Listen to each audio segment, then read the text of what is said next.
Yo, what is up guys? My name is IndespicableSwine, and today I'm going to be discussing the top Sekiro DLC theories that I saw in the comment section from my other Sekiro DLC speculation video. So I checked that video out first as we talked about when the Sekiro DLC will most likely release and how many DLCs there will be.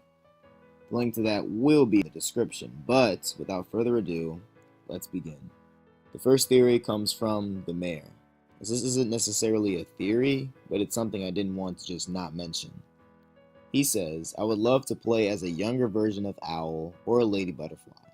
That would be lit as fuck. That makes me think, what if in the DLC we're not playing as Wolf? What if we're playing as, like he said, young Owl, Lady Butterfly? Hell, even Junichiro, Emma, the list goes on and on. I definitely think it's a possibility that playing as a different character in the DLC comes to fruition. The next theory comes from Primax Blade. He says, I'd love another Shinobi boss fight like the Owl and Lady Butterfly for the new DLC. Maybe a Kunoichi, or a playable Kunoichi as second character like Tenchu would be great too. So basically this guy wants another Shinobi boss fight. Because looking back at it, Owl felt like I was fighting a real shinobi, using poison, firecrackers, smoke bombs, and no healing orbs. So another shinobi using more cheap tactics would definitely appeal to me. The next theory comes from Iadham, Bagus, or Langa. He says the DLC will perhaps be in form of memory, most likely to be the memory of the sculptor, or the orangutan, because he is the first shinobi prosthetic user. I think it will be cool because we can see younger Emma, Dogen, and orangutan's relationship with Isshin. Now I think this idea would be extremely cool, as like he said, we can learn about characters that we've gotten exposition of and seen maybe a couple times, but we don't really know much about them. We don't know how they perceive combat or anything of that matter. So I'm definitely going to keep my hopes up for this idea.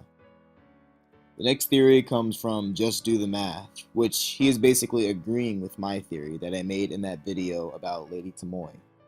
He says, I really enjoyed the video. I mean, of course you did. It's an IndespicableSwine video. Alright, I'll stop. To add on to your theory, the lighting, you meant lightning, by the way. Reversal attack can only be used on 4 enemies within the game, and I don't think they will make an entire mechanic in the game without having multiple uses for it. It's only required for 1 enemy, being the Divine Dragon, in my first playthrough. I missed it completely. Yes, I forgot to mention this in my video. Why would they make an entire mechanic in the game for only 4 enemies? I mean, you could make the argument it was for 2 really big bosses in the game, but I just got that gut feeling that Lady TOMOE is gonna pull up Lightning God style and shit in our faces. Lady TOMOE, please shit in our faces. The last theory, but definitely not least, is from Matt Metalwolf. I'm going to be paraphrasing because it is a long one.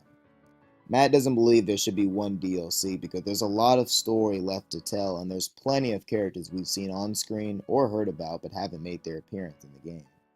Like TOMOE herself, Emma's father Dogon.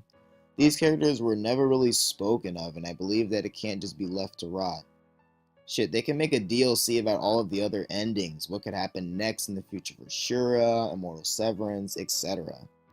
The way I see it, there's so much more potential wasted here if they only make 1 DLC, and it'd be a shame if they left that to waste. I 110% agree with this theory. Even though in my DLC speculation video, I stated that it was most likely for it to be 1 DLC based on the evidence that I came up with, it's not entirely impossible for us to get multiple. That idea about exploring beyond the endings and seeing what happens in the future if said ending came to fruition was golden. Although I do think going back in time to the era of Father Dogon and TOMOE is more likely. This idea definitely shouldn't be thrown away. All in all, this is a great theory. That about wraps it up for this DLC theory speculation-ish video. If you have a theory yourself, please let me know in the comments below, as I love discussing with you guys DLC theories and whatnot. Anyways, a like rating is much appreciated and can support me greatly. Subscribe if you like Sekiro.